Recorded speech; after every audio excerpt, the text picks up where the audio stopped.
નમસ્કાર, હું છું હિના અને આપ જોઈ રહ્યા છો ઇન્ડિયા ન્યૂઝ ગુજરાતનું ખાસ બુલેટિન આપણું સુરત. સમાચારની શરૂઆત કરતા પહેલા એક નજર કરીશું આજની હેડલાઇન્સ પર. બકરી ઈદ પર નિયમોનું ઉલ્લંઘન સહન નહીં કરાય. સુરતમાં ફિટનેસ સર્ટિફિકેટ વગર કતલ કરવા પર પ્રતિબંધ મૂકવા મ્યુનિસિપલ કમિશનરને જૈન સમાજની રજૂઆત.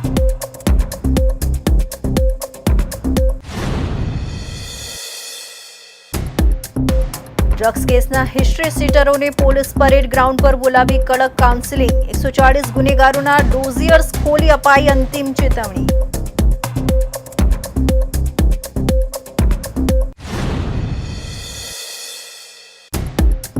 પૂર્વ સાંસદ દર્શના જરદોશે સબવાહિનીઓ અર્પણ કરી 1,53,00,000ના ખર્ચે 4 સબવાહિની અને vaccine van. Majura fire station ખાતે વાહનોનું લોકાર્પણ કરાયું.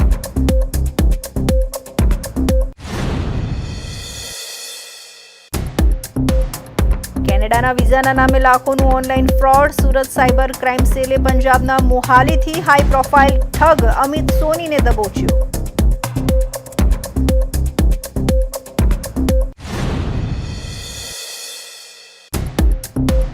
અને સુરતમાં ઇન્સ્ટાગ્રામના પ્રેમે હસ્તી રમતી યુવતીનો જીવ લીધો. પ્રેમીના ત્રાસ બ્લેકમેલિંગથી કંટાળી આપઘાત. પિતાએ શિવાનીનો ફોન ચેક કરતા ખુલ્યા રાજ.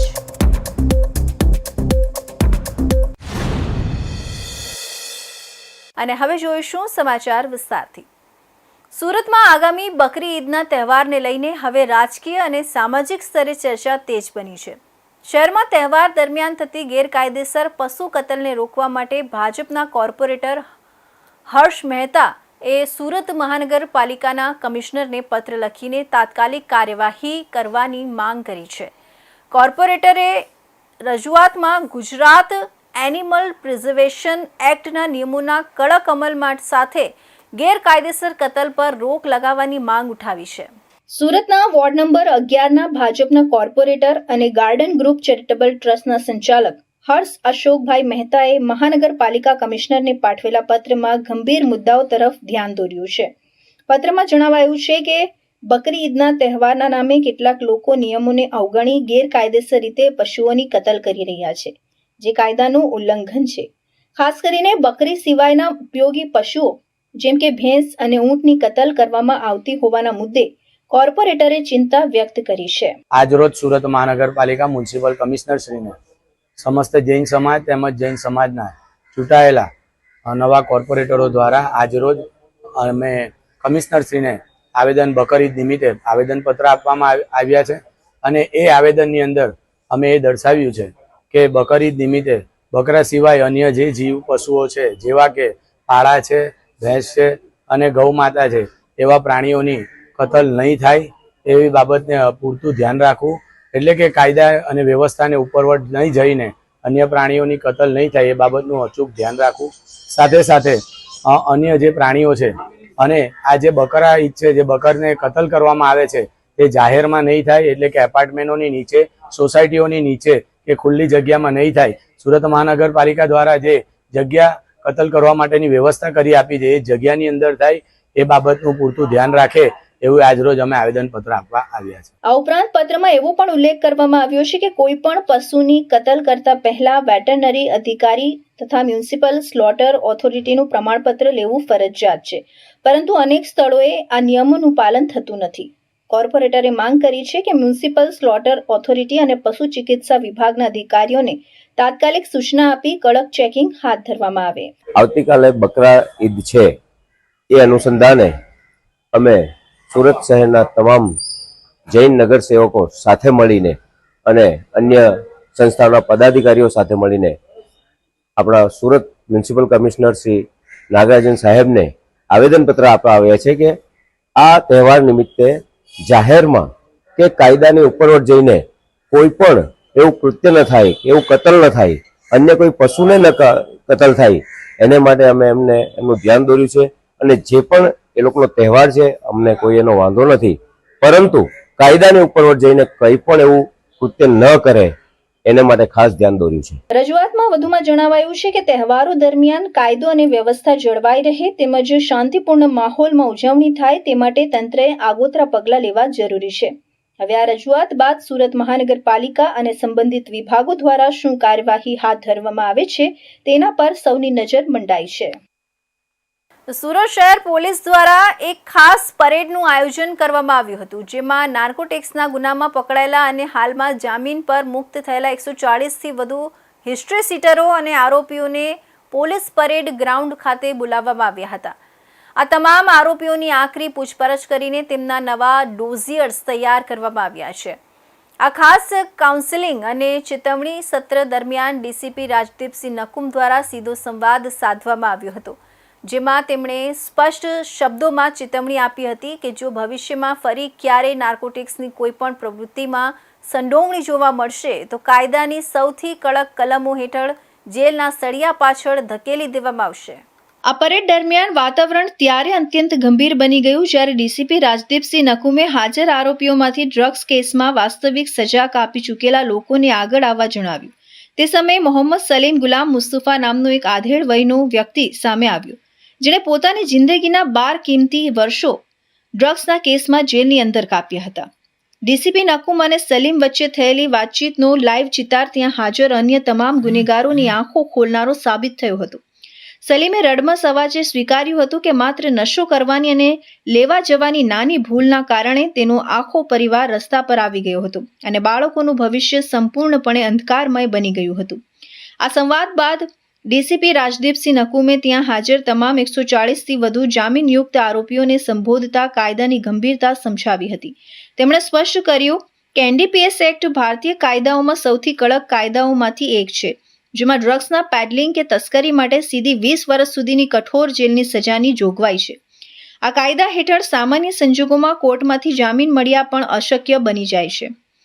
ડીસીપીએ લાલાક કરતા જણાવ્યું કે તમે લોકો થોડાક રૂપિયાના નફા માટે અથવા શોર્ટકટથી અમીર બની જવા માટે ડ્રગ્સના કાળા કારોબારમાં ઝંપલાવો છો, પરંતુ તેની પાછળ તમારું ઘર, સગા સંબંધીઓ અને આખો પરિવાર જીવતે જીવ બરબાદ થઈ જાય છે. તમારી એક ભૂલ આખા ઘરને નષ્ટ કરી નાખે છે, માટે આવા તમામ શોર્ટકટ આજથી છોડી દેજો. સુરત શહેર પોલીસની સત્તાવાર આંકડાકીય માહિતી મુજબ છેલ્લા 2 વર્ષ એટલે કે સને 2025 અને 2026 દરમિયાન નાર્કોટિક્સના ગુનાઓ સામે અભૂતપૂર્વ કાર્યવાહી કરવામાં આવી છે. આ 2 વર્ષના ટૂંકા ગાળામાં સુરત એસઓજી અને વિવિધ પોલીસ સ્ટેશનો દ્વારા કુલ 327 જેટલા મજબૂત કેસો દાખલ કરવામાં આવ્યા છે. આ ઓપરેશન્સ અંતર્ગત આંતરરાષ્ટ્રીય અને સ્થાનિક ડ્રગ્સ રેકેટનો પર્દાફાશ કરીને અત્યાર સુધીમાં કુલ 450 જેટલા રીઢા ગુનેગારો, સપ્લાયર્સ અને પેડલરોને જેલના સળિયા પાછળ ધકેલી દેવામાં આવ્યા છે. સુરત પોલીસની આ આક્રમક નીતિના કારણે ડ્રગ્સ માફિયાઓના નેટવર્કની કમર તૂટી ગઈ છે અને શહેરમાં ગેરકાયદેસર નશીલા પદાર્થો ઘુસાડતા તત્વોમાં ભારે ફફડાટ વ્યાપી ગયો છે. સુરત શહેરના નાગરિકોને વધુ સુવિધાસભર આરોગ્ય અને જનસેવાની સુવિધા ઉપલબ્ધ થાય તે હેતુથી પૂર્વ સાંસદ દર્શના જરદોશની ગ્રાન્ટમાંથી સુરત મહાનગરપાલિકાને 1,53,00,000ના ખર્ચે 4 સબવાહિનીઓ અને એક વેક્સિન વાન અર્પણ કરવામાં આવી છે. આ વાહનોનું લોકાર્પણ કરવામાં આવ્યું હતું. વડાપ્રધાન નરેન્દ્ર મોદીના નેતૃત્વમાં દેશમાં 12 વર્ષના સુશાસનની ફલશ્રુતિ રૂપે પૂર્વ સાંસદ દર્શનાબેન જરદોશની વર્ષ 2024ની ગ્રાન્ટમાંથી સુરત મહાનગરપાલિકાને ₹1,53,00,000ના ખર્ચે ઉપલબ્ધ કરાવવામાં આવેલી 4 સબવાહિનીઓ, ડેડ બોડી વાન અને એક વેક્સિન વાનનું લોકાર્પણ ગોરદો રોડ સ્થિત મજુરા ફાયર સ્ટેશન ખાતે પૂર્વ સાંસદ દર્શના જરદોશના હસ્તે કરાયું હતું.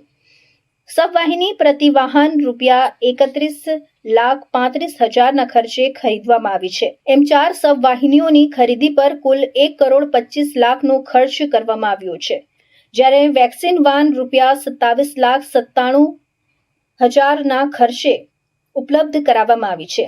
આમ બંને મળીને કુલ ₹1,53,00,000નો ખર્ચ કરવામાં આવ્યો છે. માનનીય પ્રધાનમંત્રી શ્રી નરેન્દ્રભાઈના નેતૃત્વની અંદર આજે જ્યારે સુશાસન પૈકી એમના શાસનના 12 વર્ષ પૂર્ણ થાય છે, એ પ્રસંગે સુરત મહાનગરપાલિકા જેવા સ્માર્ટ સિટીને શહેર અધ્યક્ષ શ્રી પરેશભાઈ પટેલની હાજરીમાં 4 સબવાહિનીની અંદાજિત કિંમત 1,27,00,000 અને વેક્સિનની ગાડી જે જુદા જુદા સેન્ટરો પર લઈ જવા માટે કોલ્ડ સ્ટોરેજની સુવિધા સાથેની ગાડી જે આરોગ્ય વિભાગને આજે સુપ્રત કરવા માટે સુરત મહાનગરપાલિકાનો યોગ્ય વહીવટ કરે એ માટે સુરત મહાનગરપાલિકાને હેન્ડઓવર કરવામાં આવે. માનનીય પ્રધાનમંત્રીશ્રીના જે 12 વર્ષનું સુશાસન છે એના ભાગરૂપે આજે સુરત શહેરના સુશાસનમાં એક વધારો થવા જઈ રહ્યો છે. અમારા પૂર્વ સાંસદ દર્શનાબેન જરદોશની ગ્રાન્ટમાંથી આજે સુરત શહેરને 4 એસી સબવાહિનીઓ અને એક વેક્સિન વેન મળવા જઈ રહી છે. આ વેક્સિન વેનની જરૂરિયાત એટલા માટે છે કે પૂરા શહેરમાં જે કંઈ પણ અમારા પ્રાથમિક સુવિધા કેન્દ્રો છે ત્યાં જ્યારે વેક્સિન પહોંચાડવાની હોય ત્યારે એને વાતાનુકૂલિત વાહનની અંદર એ વેક્સિનો પહોંચાડવા માટેની આ વ્યવસ્થા આજે ઊભી થઈ છે. એ માટે અમે પૂર્વ સાંસદ શ્રીમતી દર્શનાબેન જરદોશનો આભાર માનીએ છીએ અને સુરત શહેરની જનતાને વધુ સુવિધા મળે એ આશયથી આ પ્રકારના કાર્યો અનંતવાર દરેક સાંસદો કરતા રહે, અમને મદદ કરતા રહે અને અમે વધુ સારી રીતે સુરત શહેરને ચલાવી શકીએ અને સુરત શહેરને સુવિધાયુક્ત વધુ બનાવીએ એવી આપ સૌને આ તકે અમે ફરી એકવાર સાંસદશ્રીનો આ તકે આભાર માનીએ. આ પ્રસંગે સુરત શહેર સંગઠન પ્રમુખ પરેશ પટેલ, સુરત મહાનગરપાલિકાના અધિકારીઓ, જનપ્રતિનિધિઓ સહિત આગેવાનો ઉપસ્થિત રહ્યા હતા. કેનેડાના વર્ક પરમિટ વિઝા અપાવવાના બહાને લાખો રૂપિયાની સનસનાટીભરી ઓનલાઈન છેતરપિંડી આચરનારા મુખ્ય આરોપીને ઝડપી પાડવામાં સુરત શહેર સાયબર ક્રાઇમ સેલને મોટી સફળતા મળી છે. પોલીસે પંજાબના મોહાલી ખાતેથી આરોપી અમિત મહિન્દર સિંહ સોનીની ધરપકડ કરી છે.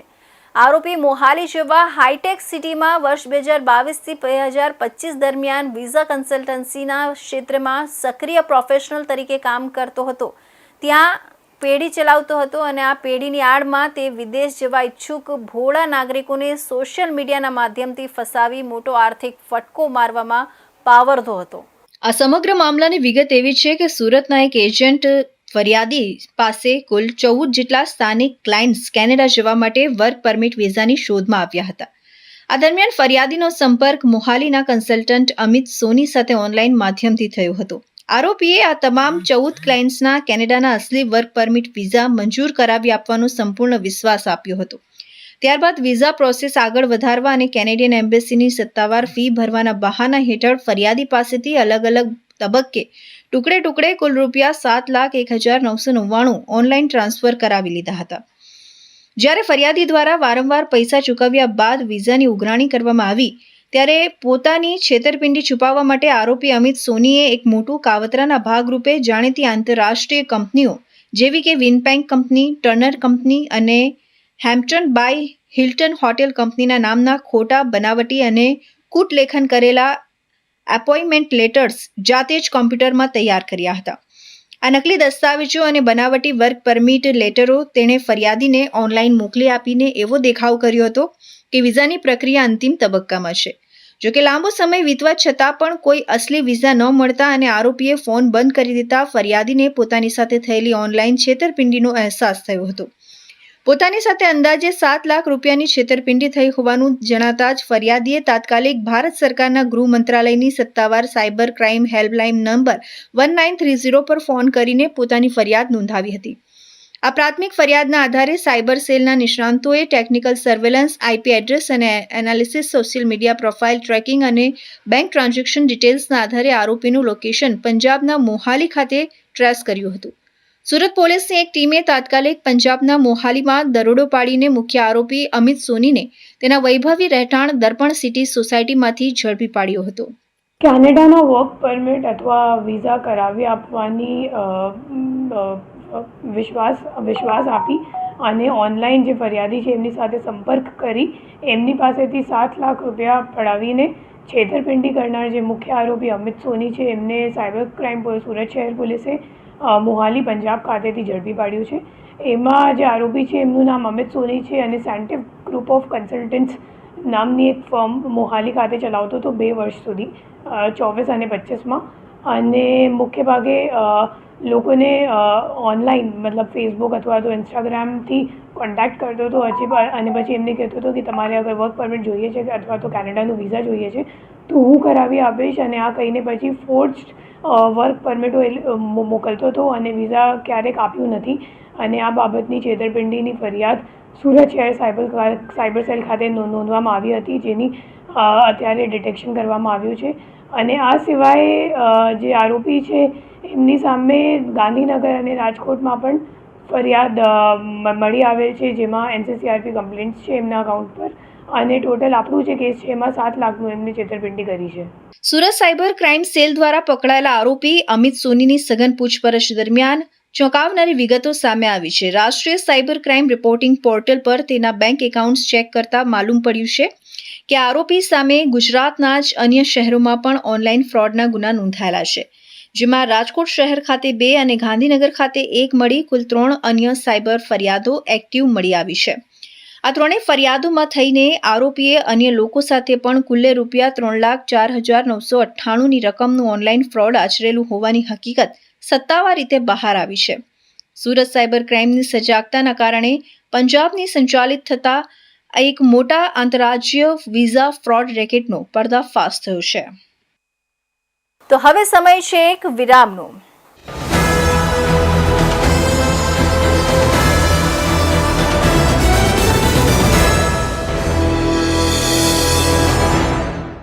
મુદ્દાઓ છે દેશના, પેનલ પર થશે ચર્ચા, વાતમાં થશે સ્પષ્ટ સંવાદ.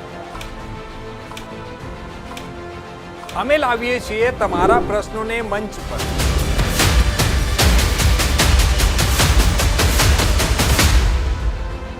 કેમ કે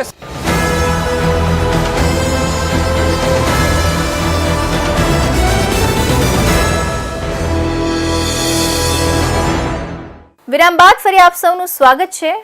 સોશિયલ મીડિયા પ્લેટફોર્મ ઇન્સ્ટાગ્રામ પર શરૂ થયેલો પ્રેમ સંબંધ આખરે એક યુવતી માટે જીવલેણ સાબિત થયો છે. ઇન્સ્ટાગ્રામના માધ્યમથી સંપર્કમાં આવેલા પ્રેમીના અસહ્ય માનસિક ત્રાસ અને સોશિયલ મીડિયા પર બદનામ કરવાની ધમકીઓથી કંટાળીને 26 વર્ષીય યુવતી શિવાની બધોરિયાએ પોતાના જ ઘરમાં પંખા સાથે દુપટ્ટો બાંધીને આત્મહત્યા કરી દીધી છે.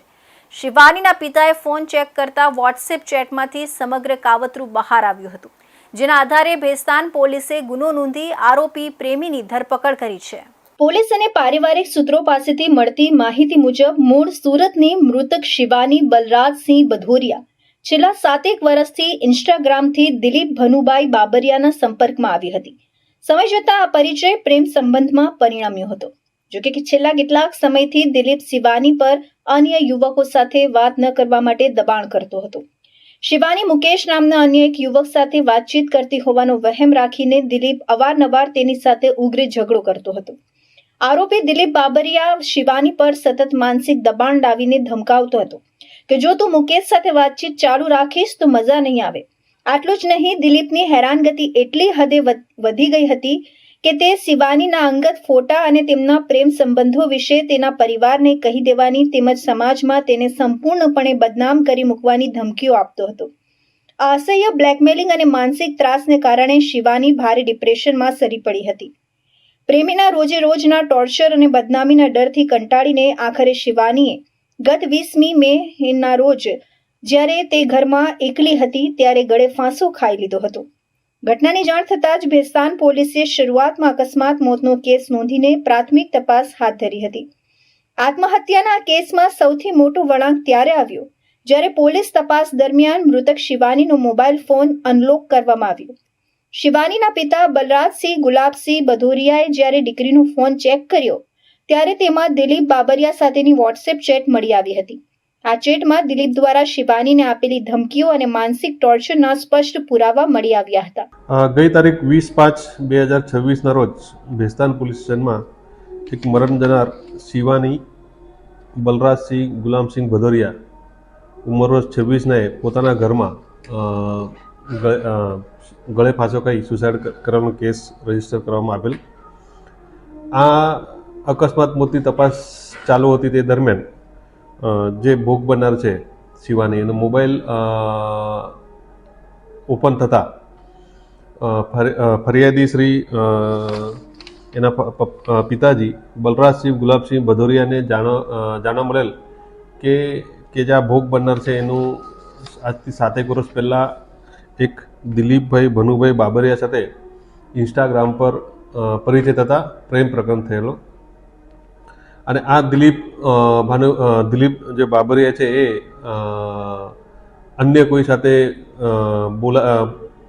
જે ભોગ બનનાર છે એ અન્ય સાથે બોલતી હતી, એ પ્રકારના શક વેમ રાખી સતત એને ટોર્ચર કરતો હતો એવા વોટ્સઅપ ચેટના આધારે જાણવા મળેલું, જેના અનુસંધાને તેઓએ આ દિલીપ ભાનુભાઈ બાબરિયા વિરુદ્ધમાં ફરિયાદ આપતા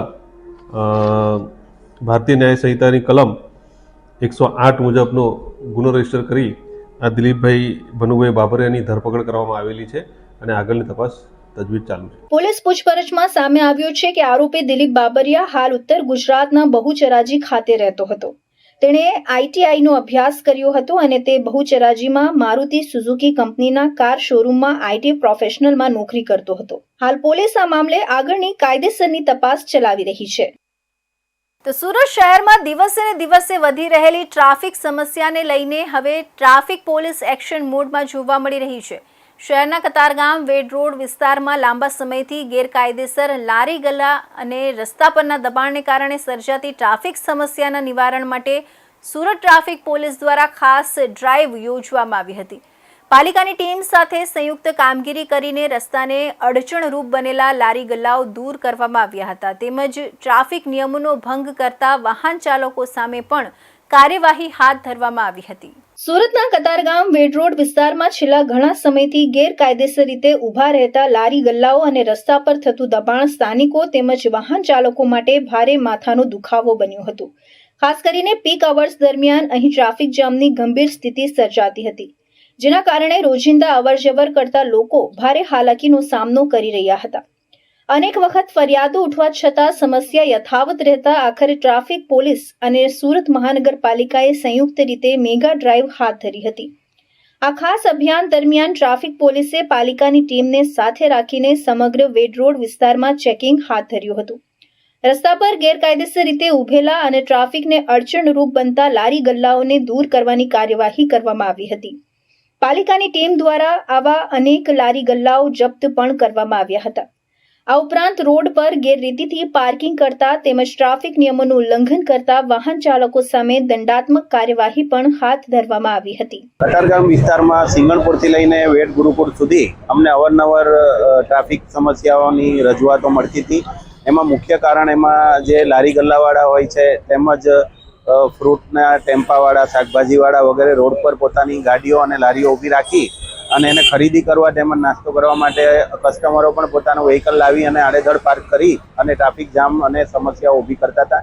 જેના વિરુદ્ધ અમે આજે સમગ્ર પોલીસ સ્ટાફ, ટ્રાફિક રીજન 2નો સ્ટાફ તેમજ કોર્પોરેશનની દબાણ વિભાગની ટીમ સાથે મળી અને સમગ્ર રૂટ પર આજે આ દબાણ હટાવવાની કામગીરી કરી છે. એમાં જેટલા અડચણરૂપ વ્હીકલો હતા, લારીઓ હતી, એ બધી જપ્ત કરવાની તેમજ વાહનો ડિટેન કરવાની કામગીરી કરવામાં આવી છે, જેથી કરીને જે રેગ્યુલર ટ્રાફિક ચાલતો હોય છે એમને સમસ્યા નહીં થાય. પોલીસની આ કામગીરીને કારણે હવે વેડ રોડ વિસ્તારમાં ટ્રાફિકનું દબાણ ઘટશે અને વાહન ચાલકોને વધુ સરળ અને સુરક્ષિત અવરજવર મળી રહેશે તેવી આશા વ્યક્ત કરવામાં આવી રહી છે.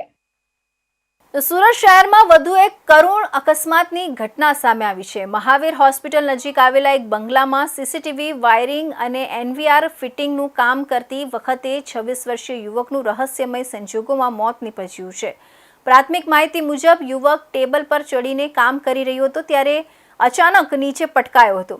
મૃતકના પરિવારજનોએ કરંટ લાગવાથી મોત થયાની આશંકા વ્યક્ત કરી છે, જ્યારે ઘટનાને લઈને પોલીસે વધુ તપાસ શરૂ કરી છે. મૂળ ઉત્તર પ્રદેશનો અને હાલ સુરતમાં રહીને ઇલેક્ટ્રિક તથા સીસીટીવી વાયરિંગનું કામ કરતો 26 વર્ષીય બ્રિજેશ કુમાર નિષાદ મહાવીર હોસ્પિટલ નજીક આવેલા એક બંગલામાં સીસીટીવી કેમેરા અને એનવીઆર વાયરિંગનું કામ કરી રહ્યો હતો.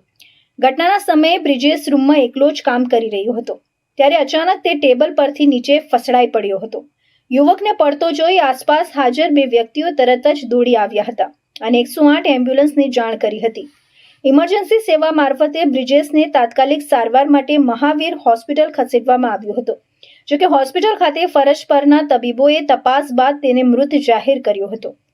યુવકના અચાનક મોતના સમાચાર મળતા જ પરિવાર પર આપ તૂટી પડ્યું હતું અને હોસ્પિટલ ખાતે ભારે આક્રંદનો માહોલ સર્જાયો હતો. और वो इलेक्ट्रिशियन का काम कर रहा था, उसी दौरान सीसीटीवी कैमरा लगा रहा था और उसी दौरान उसकी मृत्यु हो गई. और हम कॉन्ट्रैक्टर से यही चाहते हैं कि हमारे को न्याय दे और हमें मुआवजा दिलाने का प्रयास करे, या मकान मालिक दे या जुग्गू भाई दे. कॉन्ट्रैक्टर कॉन्ट्रैक्टर का नाम क्या है? जिग्गू जवाब दिया गया? जिग्गू भाई पटेल उसका नाम है, और वो कोई रिस्पॉन्स नहीं दे रहा है, ना कुछ बात कर रहा है, ना कुछ कर रहा है। वो ऐसे ही पटा देना चाहता है। મૃતકના પિતાએ ગંભીર આક્ષેપો કરતા જણાવ્યું હતું કે બ્રિજેશ ટેબલ પર ચડીને વાયરિંગનું કામ કરી રહ્યો હતો ત્યારે તે કરંટની ઝપેટમાં આવ્યો હોવાની શક્યતા છે. તેમના જણાવ્યા અનુસાર છેલ્લા 3 વર્ષથી બ્રિજેશ ઇલેક્ટ્રિક અને સીસીટીવી સંબંધિત કામ કરીને પરિવારનું ગુજરાન ચલાવતો હતો અને પરિવારનો એકમાત્ર કમાઉ દીકરો હતો. દીકરાના અકાળે અવસાનથી પરિવાર આર્થિક અને માનસિક રીતે તૂટી પડ્યો છે. લાચાર પિતાએ જવાબદારો સામે કાર્યવાહી તેમજ પરિવારને યોગ્ય વળતર આપવાની માંગ કરી છે. ઘટનાની જાણ થતાં પોલીસ પણ હોસ્પિટલ અને ઘટના સ્થળે પહોંચી હતી. હાલ પોલીસે અકસ્માત મોતનો ગુનો નોંધી સમગ્ર મામલે તપાસ શરૂ કરી છે. યુવકનું મોત કરંટ લાગવાથી થયું કે અન્ય કોઈ કારણસર તે અંગેનું સાચું કારણ પોસ્ટમોર્ટમ રિપોર્ટ બાદ જ સ્પષ્ટ થશે. સુરતના કલ્પેશ પટેલે પિતાને કેન્સરમાં ગુમાવ્યા બાદ રાસાયણિક ખાતરો ત્યજી પ્રાકૃતિક કેળાની ખેતી અપનાવી અને 50થી ઉપર જાતોના કેળા અને બમ્પર કમાણી સાથે તેઓ દેશ માટે રોલ મોડેલ બન્યા. જીવનમાં ક્યારેક એવી આઘાતજનક ઘટના બને છે જે માણસની આખી જિંદગીની દિશા અને દશા બદલી નાખે છે. સુરત જિલ્લાના ઓલપાડ તાલુકાના ચરસ ગામના ખેડૂત કલ્પેશ પટેલના જીવનમાં પણ કંઈક આવું જ બન્યું. એક સમયે સુરતની ફેક્ટરીમાં કેમિકલ ઓપરેટર તરીકે નોકરી કરતા કલ્પેશભાઈના પિતા રમણભાઈ પટેલનું કેન્સરના કારણે અવસાન થયું. એ યુવા માટે આ વજ્રઘાત હતો જેણે કલ્પેશભાઈને અંદરથી હચમચાવી દીધા. પિતા જ્યારે ખેતી કરતા ત્યારે ખેતરમાં પુષ્કળ જંતુનાશકો છાંટતા જેના કારણે તેમના આખા શરીર પર એ ઝેરી દવાઓએ અસર કરી. એ કેન્સરગ્રસ્ત થયા અને કેન્સરે એમનો જીવ લીધો. પિતા ગુમાવ્યાના આકરા આઘાત વચ્ચે કલ્પેશભાઈએ મનોમન એક દ્રઢ સંકલ્પ કર્યો. હવે પછી ક્યારેય ખેતરમાં કેમિકલ ફર્ટિલાઇઝરનો ઉપયોગ નહીં કરે. બસ આ એક નિર્ણયે તેમને આજે દેશભરના ખેડૂતો માટે રોલ મોડલ બનાવી દીધા છે. પિતાના અવસાન બાદ વર્ષ 2019થી કલ્પેશભાઈએ વારસામાં મળેલી 8 વીઘા જમીન પર એક નવો પ્રયોગ શરૂ કર્યો. તેમણે રાસાયણિક ખાતરો અને ઝેરી જંતુનાશકોને કાયમ માટે તિલાંજલિ આપી દીધી. ગુજરાત સરકારના ખેતીવાડી વિભાગ દ્વારા આપવામાં આવતી પ્રાકૃતિક ખેતીની તાલીમ લીધી. પોતાના ખેતરમાં જીવામૃત બનાવતા શીખ્યા અને પ્રકૃતિના સાનિધ્યમાં એક નવી ક્રાંતિના મંડાણ કર્યા. કલ્પેશભાઈએ પોતાની 3.5 વીઘા જમીનમાં કેળાનું એક આખું વૈજ્ઞાનિક અને વિશિષ્ટ સામ્રાજ્ય ઊભું કરી દીધું. સામાન્ય રીતે ખેડૂતો કેળાની 1-2 જાતો વાવતા હોય છે, પરંતુ કલ્પેશભાઈના ખેતરમાં આજે 50થી વધુ જાતના કેળા લહેરાઈ રહ્યા છે. સામાન્ય રીતે કેળાની એક લૂમનું વજન 20થી 30 કિલોની આસપાસ હોય છે, પરંતુ કુદરતી સત્વ અને કલ્પેશભાઈની મહેનતના કારણે વર્ષ 2025માં તેમના ખેતરમાં એક જ લૂમનું વજન રેકોર્ડ બ્રેક 73 કિલો નોંધાયું હતું. આજે પણ તેમની વાડીમાં સરેરાશ લૂમનું વજન 30 કિલોથી વધુ જ હોય છે.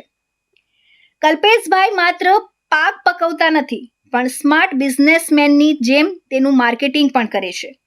સરકારના વિશેષ પ્રયોગ અંતર્ગત તેઓ સુરતના વેસુમાં આવેલા પ્રાકૃતિક કૃષિ બજારમાં પોતાના કેળા વેચે છે.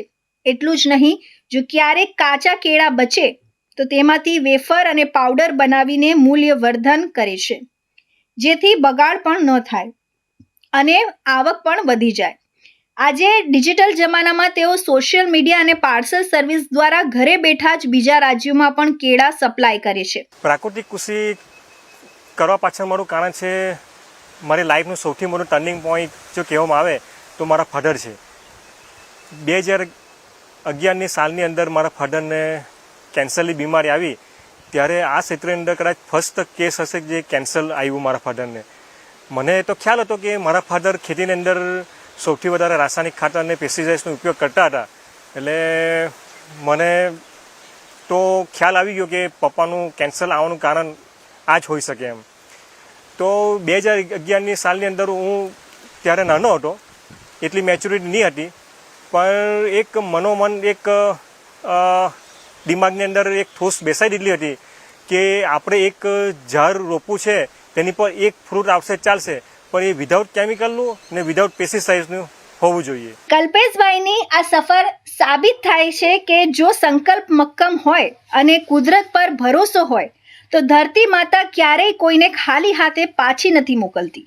તેઓ દેશના લાખો ખેડૂતો માટે સાચા અર્થમાં દિશા ચિંધનારા પથદર્શક બન્યા છે. તો આ હતા ઇન્ડિયા ન્યૂઝ ગુજરાતના ખાસ બુલેટિન, આપણું સુરતના મહત્વના સમાચાર. નવા સમાચાર સાથે ફરી મળીશું. ત્યાં સુધી જોતા રહેજો ઇન્ડિયા ન્યૂઝ ગુજરાત.